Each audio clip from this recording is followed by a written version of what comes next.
the 360 on Energy and Carbon podcast, hosted by 360 Energy. This episode, we welcome another accomplished guest, David Layzell.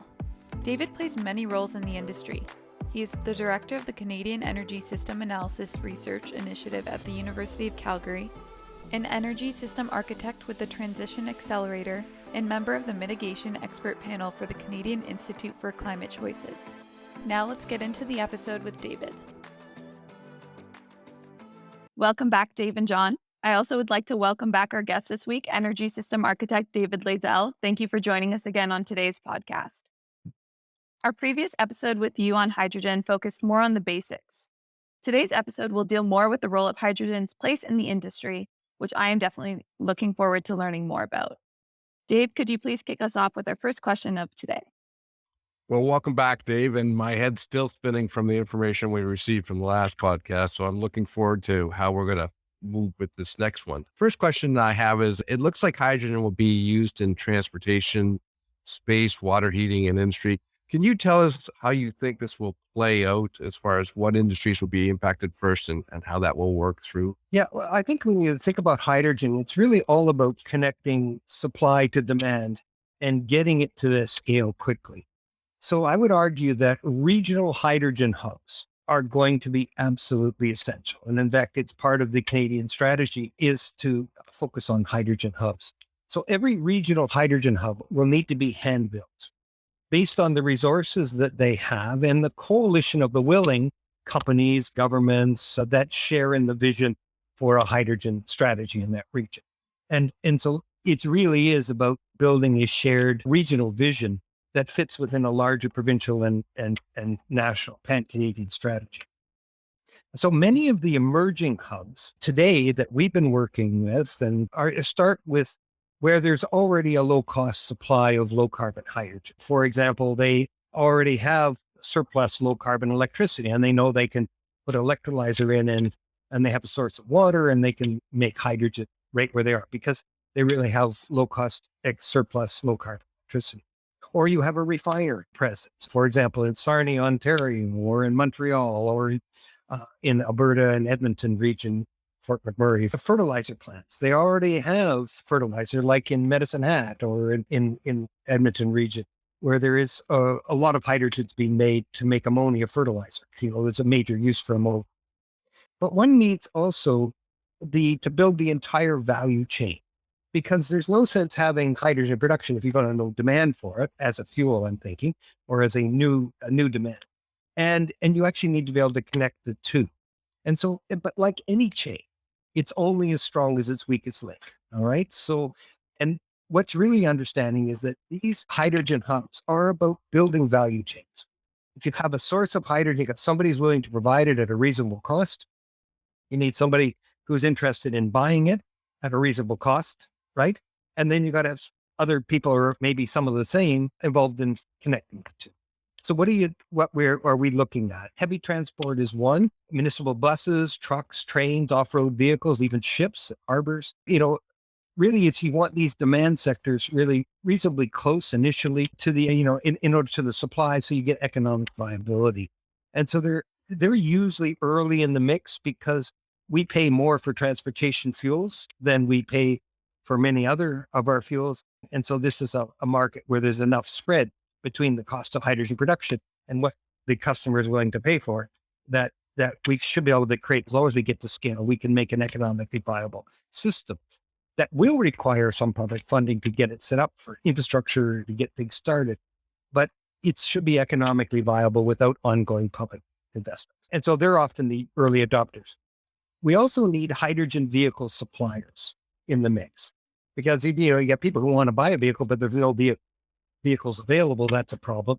And these can be hydrogen fuel cell electric vehicles, but there are also some companies that have dual fuel hydrogen diesel vehicles, where you can take an existing diesel engine, have it retrofitted to hydrogen injection, and create a 30-40% reduction in greenhouse gas emissions for a relatively low cost. And you create the demand for the hydrogen that gets you to scale. And so we're looking at that as coming into many of the nodes or these hydrogen hubs as they're being set up.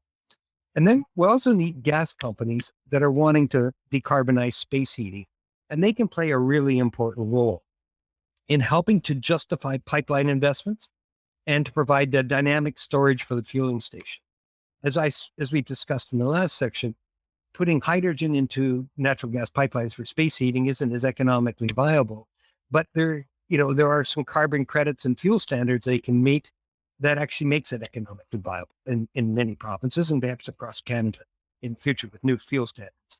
So initially the hydrogen would be blended into the natural gas pipelines. And the beauty of it is they can provide this dynamic buffer to fueling stations so that if, you never want to run out of hydrogen at a fueling station, but you may need to guarantee you're going to use so much hydrogen within a network because you have to get the supplier to take or pay agreement.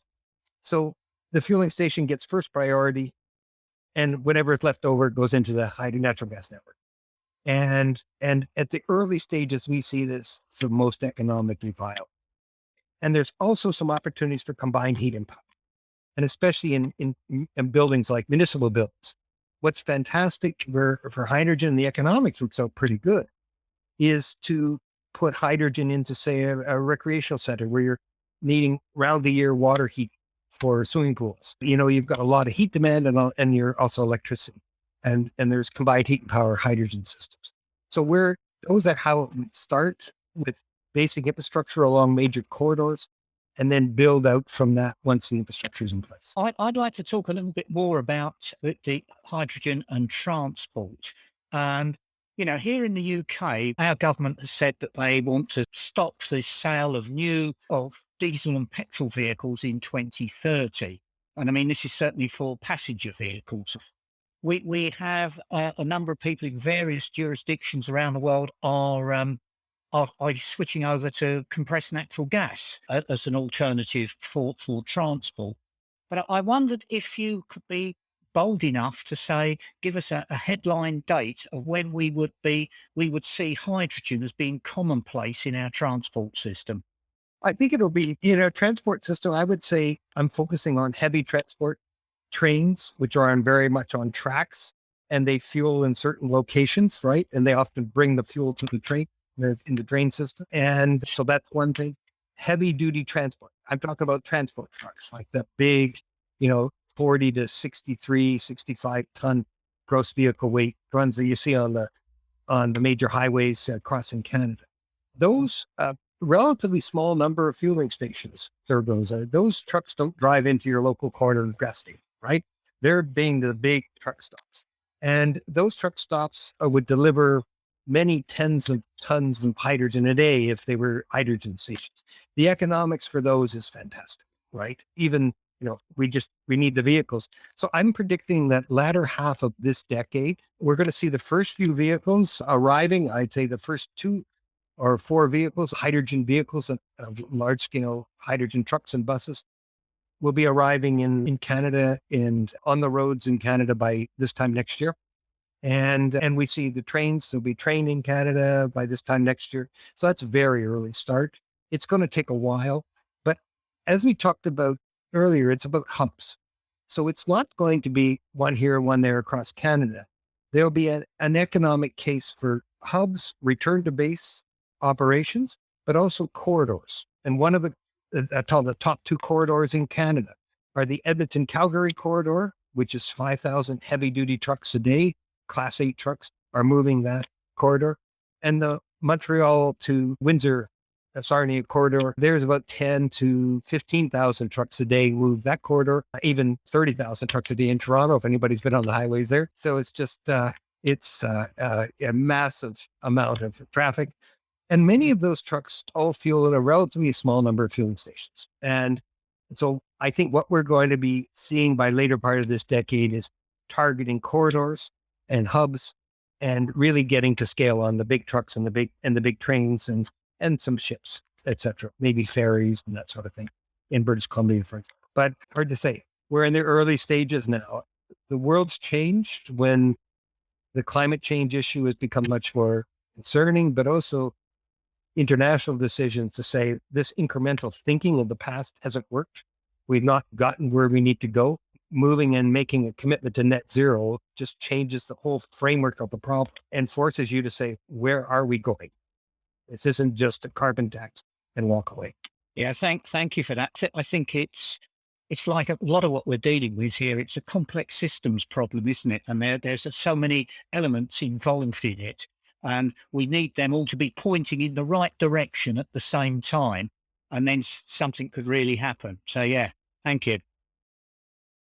Well, I'm curious, we already mentioned the transportation industry. What other industries do you think are the best targets for hydrogen? And what type of transition would they be facing?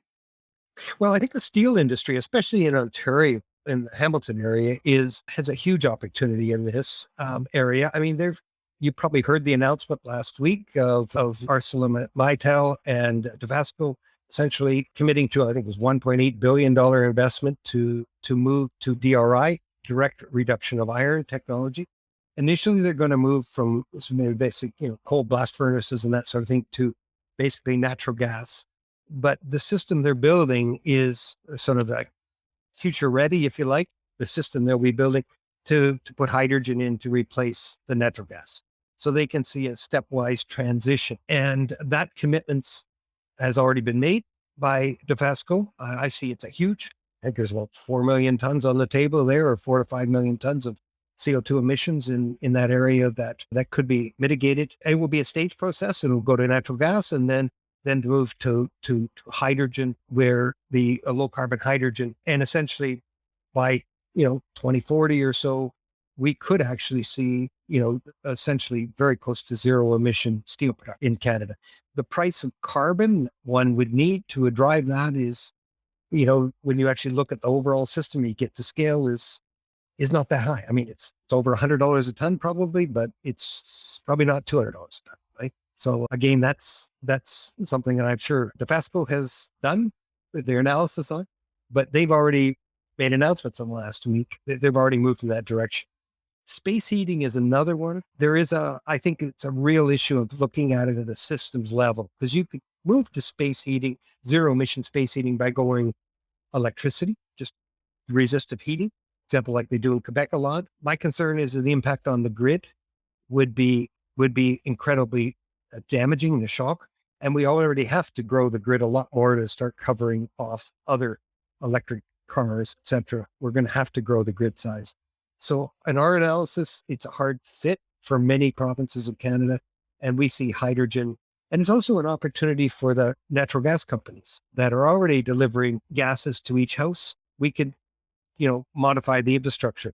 John talked about what's happened in the UK a number of decades ago when they went from coal gas to natural gas, and they did that major changeover. The UK is a leader in that kind of a transition. They're already looking at from natural gas to hydrogen in cities like Leeds, the H21 project. We're very much, in constant discussion with them about trying to piggyback and learn from the UK to see how we could maybe do something similar in Canada. And again, the economics says it's probably well into the 2030s before, but I think we can get started with some pilot projects in the shorter term.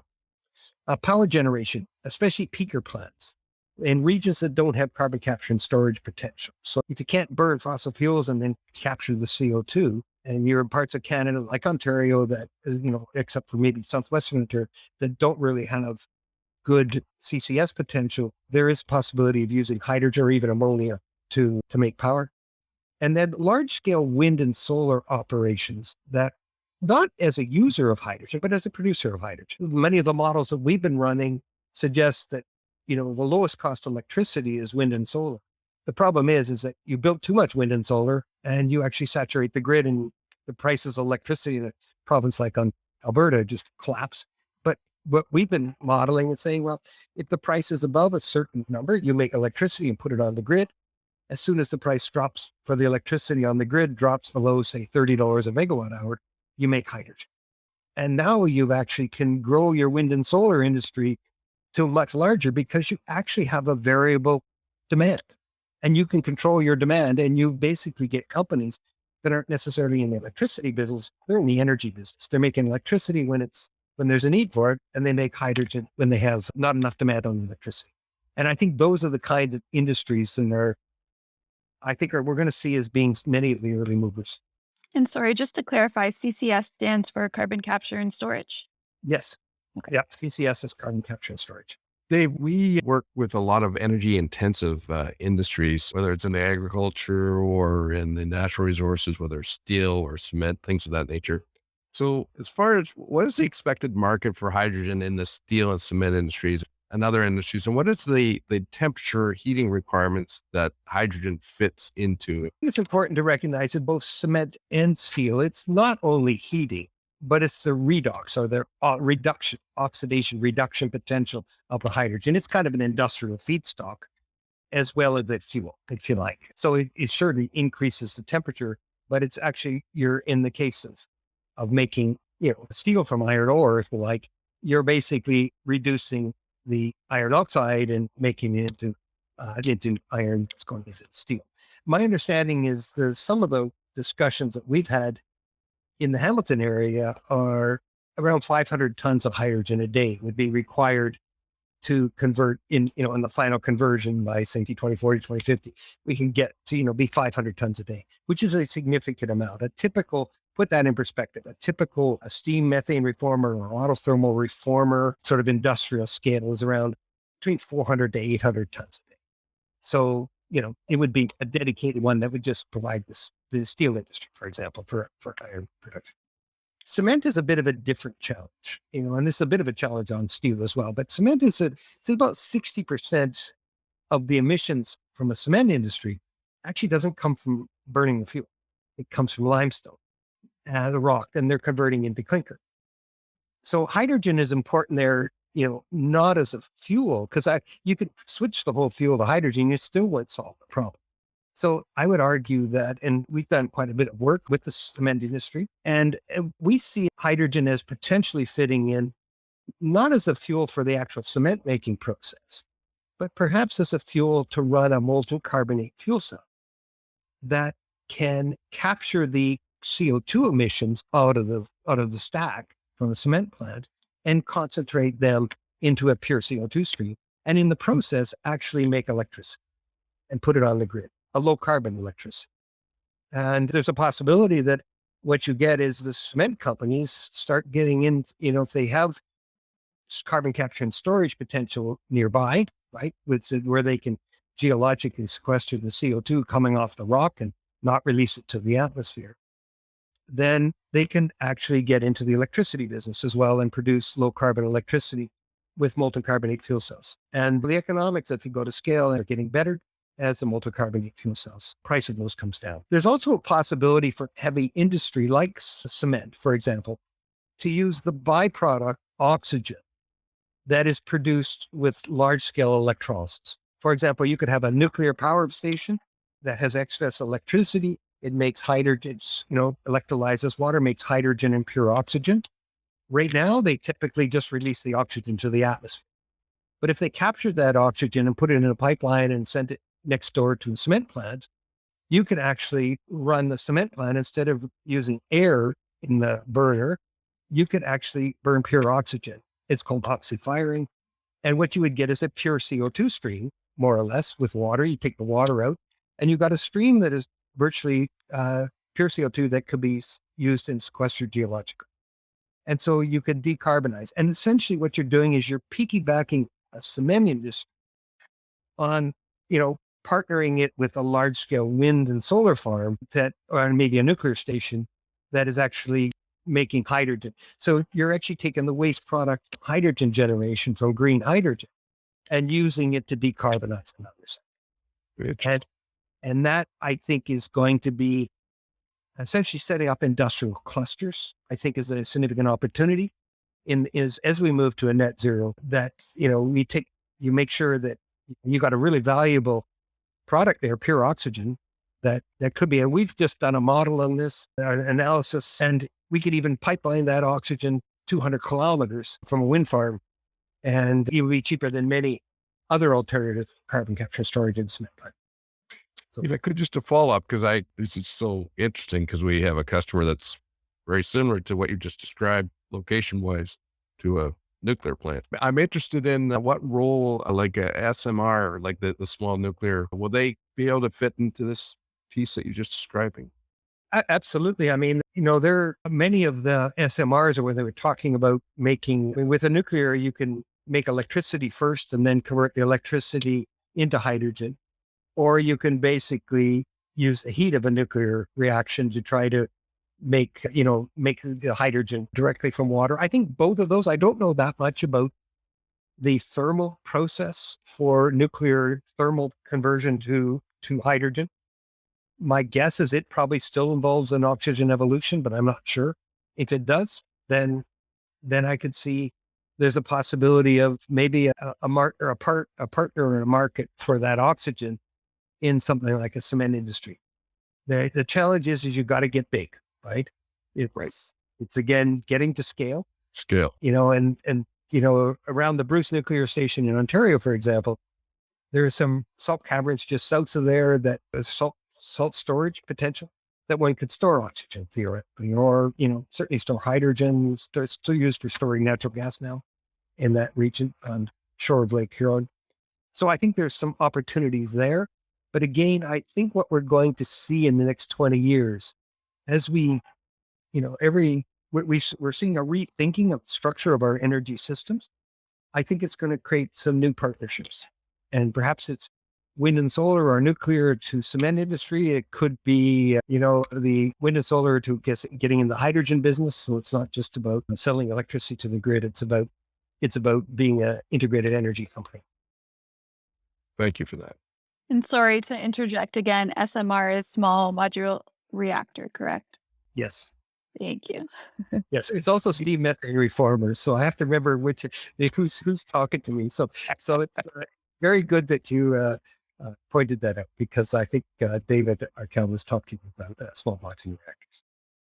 Yes, and it's interesting when you talk about SMRs, because often the conversation then goes to they're perfectly safe, they're what power submarines. So, there is an argument that we have good technology there, but I think if people are concerned about a pipeline running through their property, they might be slightly more concerned about having an SMR next door. But who knows on that? We're talking here. Economics. The biggest with SMR, I think, is it's getting the price down. Yeah.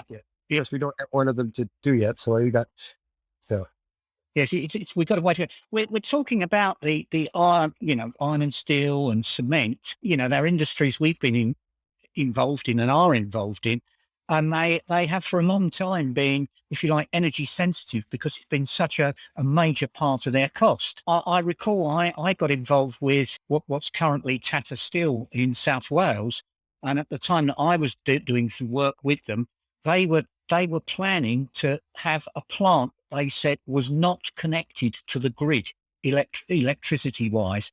Effectively, everything generated within the steel plant.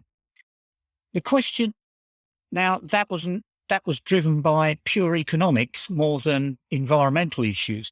But I suppose the question I'd like to ask is a twofold one: is what is it that is going to encourage iron and steel and cement, the heavy energy user industries? What is it that's going to encourage them to switch from fossil fuels to hydrogen? And as a sort of second question to that, are there advantages or disadvantages in being an early adopter in doing that? Yeah, I think always early adopters are always this, being on the bleeding edge or the Yes. it's a concern, of course. I actually see in the companies that we're dealing with, both in cement companies and steel companies, is their customers are coming to them now and wanting them to demonstrate. And when they bid on projects, especially when they're selling into often government projects or for large industries, in order to get the contract, they have to demonstrate how their production process is, and they're willing to pay a premium. Their customers are willing to pay a premium for their cement or their steel if it's lower carbon, and they will lose a contract if they're just come in for the lowest price and haven't demonstrated, a low life cycle emissions associated with the products. And so I think in certainly the companies that we've been dealing with, this is something that's driving a lot of their thinking. The steel industry, for example, is both in the steel industry in Sault Ste. Marie, as well as the steel industry in Hamilton, In Ontario, both of those have recently committed and received some significant government funding in the 400 million plus for each of them that to go on a pathway to decarbonization now. Part of it is concerns about increasing carbon taxes. Part of it is market opportunity, I suspect. I think you want to talk to them about, about what their reasons are. It would be not appropriate for me to tell them why they did things. But what I am noticing is they are doing it. They are thinking about it. In the steel industry, it's very clearly what makes sense for them. I would agree is move to the DRI process, and direct reduction iron process with natural gas, but make sure that process and all of their infrastructure can take, 20% hydrogen, then 30%, 50%, 80%. As the carbon taxes go up and market shifts, they can decarbonize the process and not have to replace their infrastructure. And I think that's key. I think one of the other drivers is some international discussions about possibly carbon tariffs on border crossings for import, right? Because what you don't want to do, many of our industries like cement, steel are trade exposed. And so what you want to make sure is that you're not penalizing your domestic industries and giving a freebie. So for people, from other countries who are putting in the environmental constraints, investing in those things are coming in, selling product, taking market away. I think that those are, again, where policies can line up. And my sense is, though, that there's a pretty strong demand now from end users, for whether they're building bridges or buildings or cars, to want steel or cement to be lower carbon. We talked about quite a few advanced topics in this episode. So to end this episode off, as an expert in the industry, what are 3 takeaways that you could give our listeners that, let's say, they are now seeing their industry transition into a hydrogen outcome? Okay, I think maybe the first one is that in the transition to net zero, hydrogen has to play, I would argue, an important role. How big it is, in some ways, that will be decided by market forces, et cetera. But assuming we're moving towards a net zero in a significant way in the next 30 years, hydrogen will play an increasingly important. Second is that Canada can make blue and green hydrogen at a lower cost than just about anybody in the world. And if the world's moving in this direction, and we have the resources and the capacity to actually make it, we'd be crazy not to take advantage of that opportunity for export opportunities. But also, if we become our early mover on setting up hydrogen hubs, we can attract the companies in the world that want to move to a hydrogen economy to come here and test and start marketing their products here. And one of the things we're very active is in discussions with some of these companies, whether they're making hydrogen fuel cell trucks or buses or maybe furnaces or whatever, to maybe start their manufacturing here, because it's going to be close to where we can demonstrate significant market demand. And so I'll be the second one. And the third one is probably go big or go home, right? If we don't do this, if we try to just piddle around, drag our feet, not really get to scale, or try to sprinkle, we'll do a little bit here and a little bit there, and, maybe it'll work out. It won't work out.